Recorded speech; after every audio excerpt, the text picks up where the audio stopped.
देवर्षि नारद मिले। नारद ध्रुव से बोले, हे बालक, कहाँ दौड़ते हुए जा रहे हो? आप कौन हैं? हम एक संत हैं।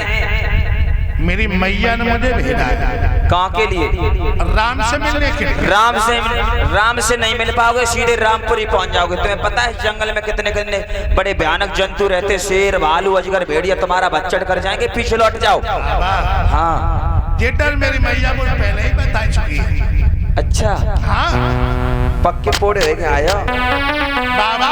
बोलो। अरे वो अमरया बनया खंडेश्वर।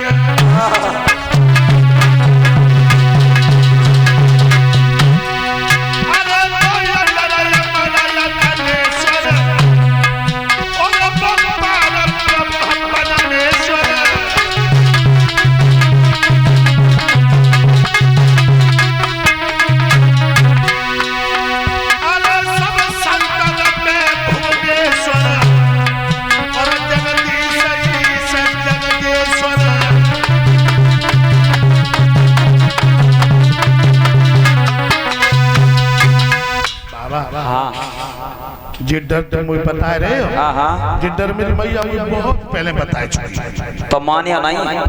माने? राम से मिलने के लिए जाओगे? बिल्कुल। हमें जब बताओ, तुमने गुरु किए हैं? गुरु? हाँ। गुरु को तो हम जानते हो ना। तो बिना गुरु के भगवान से नहीं मिल पाओगे। गुरु के क्या डेफिनेशन, क्या परिभाषा है? अंधकार से जो प्रकाश की तरफ ले जाता है उसे ही गुरु कहते हैं। कितनी अच्छी बात। तुमने गुरु बनाए? गुरु हैं? बनाए वो बात अलग हो गई। बनाए थे, अच्छी बात। निगोरा हमको ना मिले, अब पापी मिले हजार, और एक निगोरा के शीश पे लाख पापी को जीवन में गुरु बनाना अनिवार्य है। बिन गुरु पुण्य करे जो आप, और जो वैसा को बाल का कहे कौन सो बाप। बिना गुरु के कितनियों भागवतें करियो, कितनों दान पुण्य करियो। ऐसे हैं जैसे उस समय गेहूं लाया वीडियो वापस नहीं है। बाबा, व्याकरण में पढ़ा नहीं हूँ, कोई साधारण मंत्र मुझे दे दो। हम तुमको द्वादश मंत्र देते हैं। कौन? द्वादश। ओम नमो भगवते वासुदेवाय। इसी मंत्र का जाप यमुना नदी के किनारे कैद का वृक्ष खड़ा होगा, उसी के नीचे बैठ करके इस मंत्र का जाप करना। वहीं पे आकर के भगवान तुम्हें अवश्य दर्शन देंगे। देव?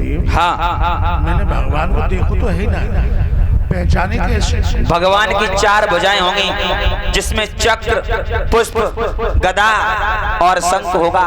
ऐसी आकृति तुम्हारे सामने आ जाए तो समझ लेना हमारा पिता आ गया।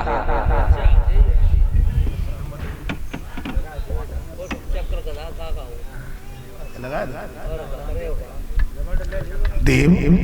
हाँ, चतुर्भुज किसे कहते हैं? चतुर्भुज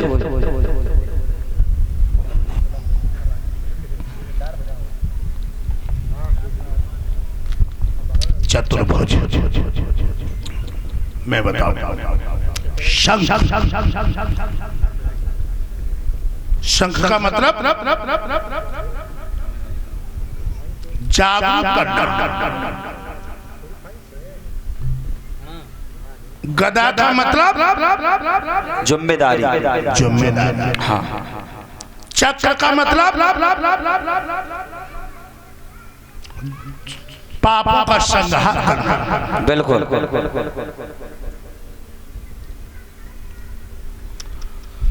आज ध्रुव ने जहां की अपने दिल में बसा ली, पहुंच गए वृंदावन में, यमुना के किनारे। यमुना के किनारे ध्रुव का पहला आसन कितने दिन का लगा? 5 दिन का। दूसरा आसन 25 दिन का। तीसरा आसन 3 महीने का। ध्रुव को भूख लगी। ध्रुव जी ने 2 बार हवा को बाहर फेंका और तीसरी बार हवा का हाल किया और खींचे खींचे ध्रुव एक पैर के औंठा केवल खड़े हो गए और देवराज के दरबार की घंटी बजने लगी।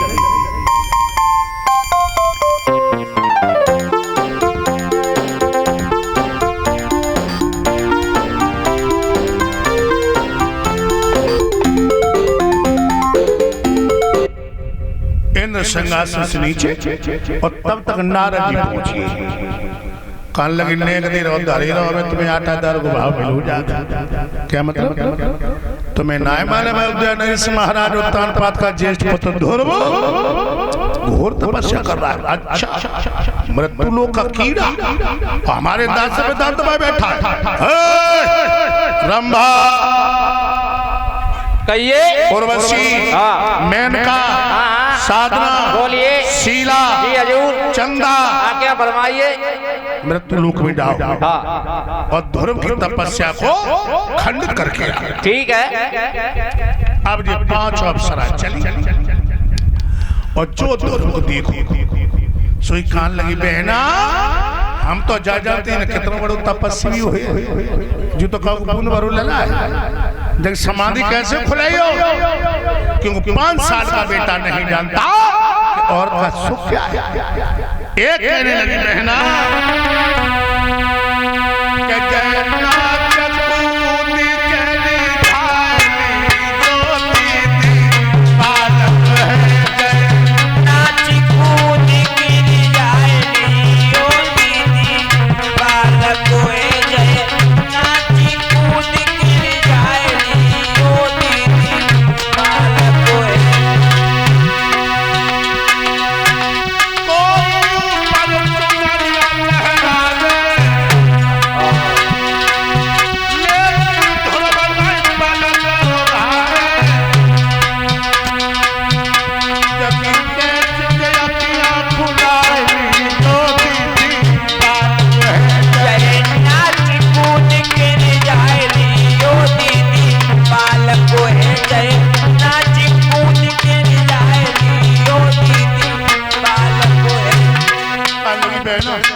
देवराज की जिंदा नहीं छोड़े।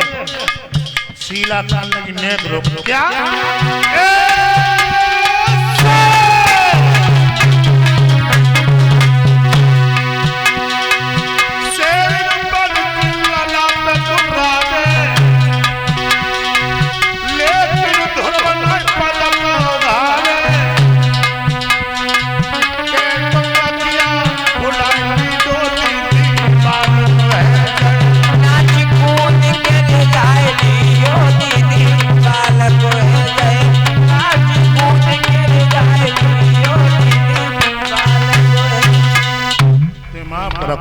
भैया 5 अप्सरा लौट आई।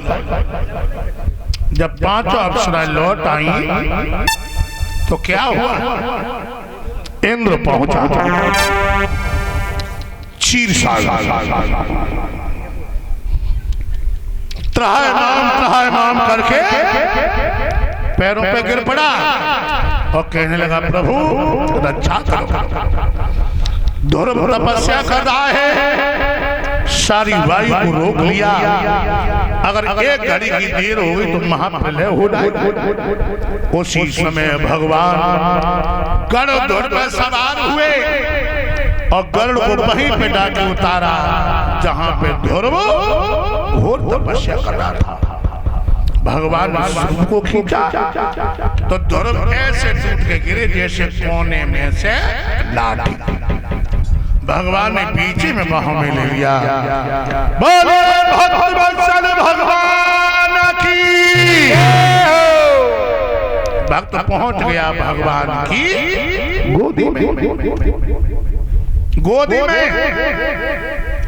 भगवान ने बालों को सूंघा, माथे पे चुम्बन जड़ दिया।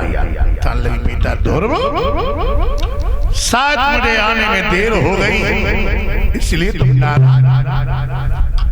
ध्रुव रोने लगे, कहने लगे पिताजी कोगत करेल में कसर नहीं राखी, तुमने मेरी मैया की सुध नहीं लाई जो जौ की रोटी खा करके पेट को भर रही है। ध्रुव कहने लगी मेरी लाल अगर हम तुम्हारी मैया की सुध लेते तो मुझे जंगल में भजन करने को नहीं आती। कसौटी साप कहती है ये पीतल है ये सोना है। कसौटी साप कहती है ये पीतल है ये सोना है। कसौटी साप कहती है ये पीतल है ये सोना है। कसौटी साप कहती है ये पीतल है ये सोना है। मेरो बेटा ध्रुव जो है मेरी गोदी को खिलाना है। मेरो बेटा ध्रुव जो है मेरी गोदी को खिलाना है। मेरो बेटा ध्रुव जो है मेरी गोदी को खिलाना है। अरे उपदेश छोड़त हो यज्ञपति जी बाहर को भजन रे क्यों उठेगी जब तेरी दुनिया तेरा आखिर कौन है। उठेगी जब तेरी दुनिया तेरा आखिर गाना है। उठेगी जब तेरी दुनिया तेरा आखिर गाना है। कसौटी साप कहती है पीतल है ये सोना है। मेरो बेटा ध्रुव जो है मेरी गोदी को खिलौना है। मेरो ध्रुव जो बेटा है मेरी गोदी को खिलाना है। मेरो बेटा ध्रुव जो है मेरी गोदी को खिलाना है। भगवान कहने लगे बेटा ध्रुव वरदान मांगो। ध्रुव कहने लगे पिता तो बिना ही कह दिए तो बेटा कहाँ मांगे। देखो 5.5 साल बच्चा की पकड़। भगवान कहने लगे बेटा तुम 36,000 वर्ष तक अवध में राज्य करोगे फिर तुम मेरे धाम को आओगे। वरदान दिया। ऐरावत हाथी को बुलाया। हाथी के हौदा में ध्रुव को बैठा। देखो संसार की कमाई मिल गई। भगवान अपना ध्यान हुए ध्रुव जा रहे हैं। सबसे मिलत भाई और सबसे पहले ध्रुव कहाँ मिले राजवीर मौसी बै मौसी जो लला के ढकेला मारो। लेकिन ध्रुव जी ने तस्कार की नजर से नहीं देखा था। और एक बात और बताओ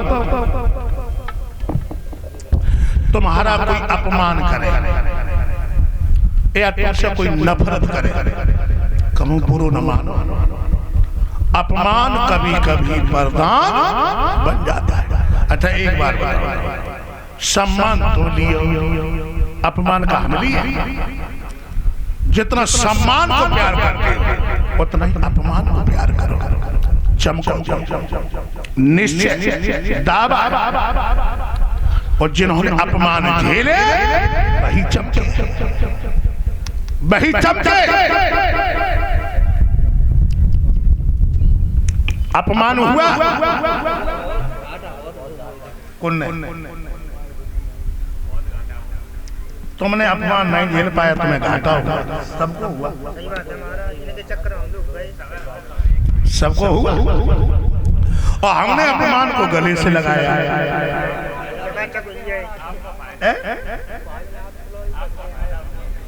सब अपमान को भी गले से लगाया। राजवीर मैं दावे के साथ कहूंगा मंजिल तुम्हारी कदम चूमेगी। प्रैक्टिकल करके देख लो। दरवाजे पे गए केवाड़ काटा है मौसी बार बोलो मौसी कली वो बांधी ने जहर लिया अब लले वो कैसे दिखाएं बांधी कान लगी तब तो जवानी में चटक ही जाते हो जहर मंगाए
मौसी के बाल खोली और दोनों को एकदम से गोदी में उठाए लो और कान लगी लला बेकार है मुझे पापी ने को जो पटका मारो तुम अभी प्यार करो और सी कान लगो दोनों तुमने बुरो नहीं करो तेरी एक पटका ने मेरे जीवन को खटका ही निकाल दो खटका अब दोनों चलिए कहाँ मैया अब जब कथा को भावार्थ है अर्थ दोनों की कोई ताकत नहीं थी कि 6 महीना के अंदर अंदर प्राप्ति कर ली थी या किसकी तपस्या थी मैया और मैया से मान कोई है ना